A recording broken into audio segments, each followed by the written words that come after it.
Hello friends, মনি food চ্যানেলে আপনাদেরকে স্বাগত জানাই। আজকে একটা দুর্দান্ত রেসিপি নিয়ে এসেছি, চিকেন 65। চলুন তাহলে দেখে নিই কীভাবে বানাচ্ছি। এখানে আমি 600 গ্রামের মতন চিকেন নিয়েছি। আমি উইথ বোন নিয়েছি, আপনারা বোনলেস নিলেও হবে, খুব ভালোই হবে বোনলেস নিলে। এরপর এটাকে আমি ভালো করে ধুয়ে পরিষ্কার করে নিয়েছি। তারপরে 1 চামচের মতন রসুন বাটা, 1 চামচের মতন আদা বাটা এবং পরিমাণ মতন আমি এখানে নুন দিয়ে দিচ্ছি। নুনটা আপনারা যে পরিমাণ চিকেনটা থাকবে সেই অনুযায়ী দেবেন। এরপর আমি কাশ্মীরি লঙ্কার গুঁড়ো দিচ্ছি 1.5 চামচ থেকে 2 চামচের মতো। আপনারা চাইলে রেড চিলি পাউডারও ব্যবহার করতে পারেন যদি স্পাইসি প্রয়োজন পড়ে, কিংবা গোলমরিচের গুঁড়ো ব্যবহার করতে পারেন। এরপর আমি 1 চামচের মতন ধনে গুঁড়ো দিলাম এবং 1 ছিপির মতো আমি ডার্ক সয়া সস দিলাম, আর 1 ছিপির মতন আমি ভিনিগার দিয়েছি, হোয়াইট ভিনিগার। এরপর একটা ডিম দিচ্ছি, আপনারা চাইলে 2টো ডিমও ব্যবহার করতে পারেন। এরপর আমি মশলাটা চিকেনটার সাথে খুব ভালো করে ম্যারিনেট করে নেবো। খুব ভালো করে এটা ম্যারিনেশন করতে হবে। আপনারা চাইলে ডিমটাকে আগের থেকে ফাটিয়ে ভালো করে ঘেটে নিয়ে তারপরেও এটার সাথে ইউজ করতে পারেন। ম্যারিনেশনটা যেন ভালো হয় এইটুকু ধ্যান রাখতে হবে। এটা আমার ভালো করে মাখানো হয়ে গেছে। এরপর আমি 2 থেকে 2.5 টেবিল চামচের মতো আমি কর্নফ্লাওয়ার এখানে ইউজ করছি এবং 2.5 থেকে 3 চামচের মতন আমি চালের গুঁড়ো ইউজ করছি। এখানে আপনারা কর্নফ্লাওয়ারের জায়গায় আপনারা ময়দাও ব্যবহার করতে পারেন। আর চালের গুঁড়োটা আমি এই কারণে দিলাম যাতে এটা আমার চিকেনটা যখন আমি ফ্রাই করব তখন এটা খুব ক্রিস্পি হবে, খুব মুচমুচে হবে। আমার খুব ভালো করে ম্যারিনেট করা হয়ে গেছে। এরপর আমি এটাকে আধ ঘন্টার জন্য ঢাকা দিয়ে রেস্টে রেখে দেবো, তাতে আমার চিকেনটা খুব ভালো করে ম্যারিনেট হয়ে যাবে। আধ ঘন্টা রেস্টের পর আমি কড়াইয়ে তেল দিয়ে তেলটা ভালো করে গরম করে নিচ্ছি এবং চারদিকটা ভালো করে লাগিয়ে দিলাম যাতে এটা আমার ছিটে না যায়। এরপর আমার দেখুন ম্যারিনেশনটা এরকম হয়ে আছে। এরপর তেলটাকে আমি আগেই গরম করে নিয়েছি। এরপর মিডিয়াম ফ্লেমে করে আমি এগুলোকে একটা একটা করে দিয়ে দিচ্ছি। প্রথমে দেখবেন যেন একটা একসাথে অনেকগুলো দিয়ে দেবেন না, কারণ একটার গায়ে আরেকটা ছিটে যাবে নতুবা। তাই মোটামুটি যতগুলো ধরাবে সেইভাবেই আপনি চিকেনের পিসগুলো তেলের মধ্যে ছাড়বেন। আমি ছেড়ে দিচ্ছি এবং এগুলো আমার ফ্রাই হতে মোটামুটি মিডিয়াম ফ্লেমে করা হবে এবং চিকেনের টুকরোগুলো পিসেসগুলো যত বড় থাকবে সেই অনুযায়ী একটু ম্যাটার করবে। তাই এটা মোটামুটি 5 থেকে 7 মিনিটের মতন ফ্রাই করলেই ফ্রাই হয়ে যাবে। এরপর দেখুন আমার একটা সাইড হয়ে গেছে, আমি আরেকটা দিক উল্টে দিয়েছি। একটা ভালো লাল লাল কালার চলে এসছে, দেখুন তোলা হয়ে গেছে। কত সুন্দর কালারগুলো এসছে, দেখেই বোঝাচ্ছে যে খুব মুচমুচে হয়েছে। যেহেতু চালের গুঁড়োটা দেওয়া আছে তাই এটা খুবই ক্রিস্পি হবে। এটা আপনি সস দিয়েও চিকেন পকোড়াভাবেও অবশ্যই এটা সার্ভ করতে পারেন প্লেটের মধ্যে।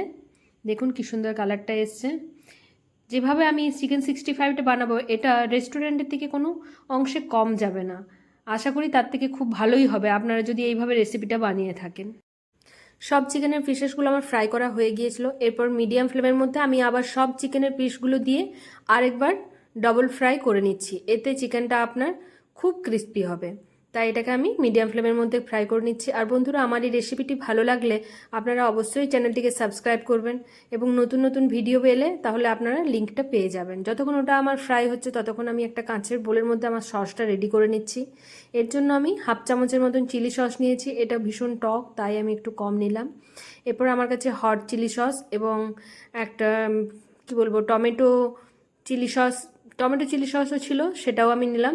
মোটামুটি 2-3 রকমের সস যেটা বাড়িতে ছিল সেটা আমি ব্যবহার করেছি এবং বেশি করে আমি একটু টমেটো সস নিয়েছি। আর এখানে আমার 600 গ্রামের মতন আছে, তাই সেই পরিমাণ আমি গ্রেভিটা তৈরি করার জন্যই আমি সসটা নিয়েছি। জল দিয়ে এটাকে আমি ভালো করে গুলে নিলাম। এটা গুলে রেখে দেওয়ার পর দেখুন আমার চিকেনগুলো ফ্রাই হয়ে গেছে। কালারটা কিন্তু দুর্দান্ত এসছে, দারুণ কালারটা এসছে। এটা আপনার শুধু খেতেও খুবই ভালো লাগবে। এরপর আমি আলাদা একটা প্যান বসিয়ে নিলাম গ্রেভিটা রেডি করার জন্য। আমি তাতে 2 টেবিল চামচের মতন আমি এখানে তেল নিয়ে নিয়েছি। তেলটা ভালো করে স্প্রেড করে দিলাম পুরো তাওয়াটার মধ্যে। এরপর আমি এখানে কারি পাতা নিয়েছি, লঙ্কা চিড়ে নিয়েছি এবং আদা আর রসুন কুচি করে নিয়েছি আর ধনে পাতা নিয়েছি। তাই আদা রসুনটা ফ্রাই করতে একটু টাইম লাগবে, তাই ওটাকে আগে দিয়ে একটু ভালো করে একটু রং বদলানো পর্যন্ত আমি এটাকে ফ্রাই করে নেবো। চিলিটাও 2-3টা দিয়ে দিলাম, সাথে কারি পাতাটাও দিলাম। কারি পাতার ফ্লেভারটাও দারুণ লাগবে এতে। তাই এটাকে দিয়ে আমি ভালো করে নেড়েচেড়ে ফ্রাই করে নিচ্ছি। আর আমি কিন্তু এখানে কোনো লবণ ব্যবহার করিনি, তখনই আমি চিকেনটা রেডি করার সময়তেই লবণ দিয়েছিলাম এবং সসেও লবণ থাকে, তাই আমি আর দিইনি। এটা দেখুন আমার ভালো করে লাল লাল করে ফ্রাই করা হয়ে গেছে। এরপর আমি এখানে আমার সসটা আমি দিয়ে দিলাম।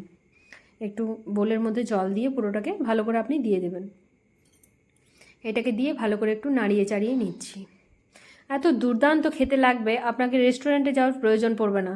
বাড়ির লোক সব বারবার বলবে, আপনাকে রিকোয়েস্ট করবে যে আপনি বাড়িতেই এটা বানান। এরপর আমি এখানে কালার আনার জন্য ফুড কালার দিয়ে দিয়েছি। একটুখানি ফুড কালার আমি জলের মধ্যে গুলে রেখেছিলাম, দেখুন কালারটা এসছে। এটা আপনি কিন্তু কাশ্মীরি বড় বড় লঙ্কাগুলো থাকে সেগুলোকেও গরম জলে ভিজিয়ে পেস্ট করেও দিতে পারেন। এরপর এর মধ্যে আমি ভেজে রাখা চিকেনের পিসগুলো আমি দিয়ে খুব ভালো করে মাখিয়ে নেব, নেড়ে চেড়ে খুব ভালো করে এটা মিক্সড করে নিতে হবে। প্রয়োজন পড়লে একটু সামান্য জল দিতে হবে যাতে চিকেনের মধ্যেও গ্রেভির ফ্লেভারটা চলে যায়। এরপর আমি ওপর থেকে আরেকটু কারি পাতা এবং যেগুলো আমি ধনে পাতাগুলো রেখেছিলাম সেগুলো আমি একটু করে দিয়ে দিলাম। এরপর দিয়ে এরপর আবার ভালো করে আমি এটাকে নাড়িয়ে নিচ্ছি। দেখুন আমার কালারটা কি দুর্দান্ত এসছে এবং গ্রেভি গ্রেভি হয়ে গেছে, দারুণ খেতে লাগবে, অসম্ভব সুন্দর। থ্যাংক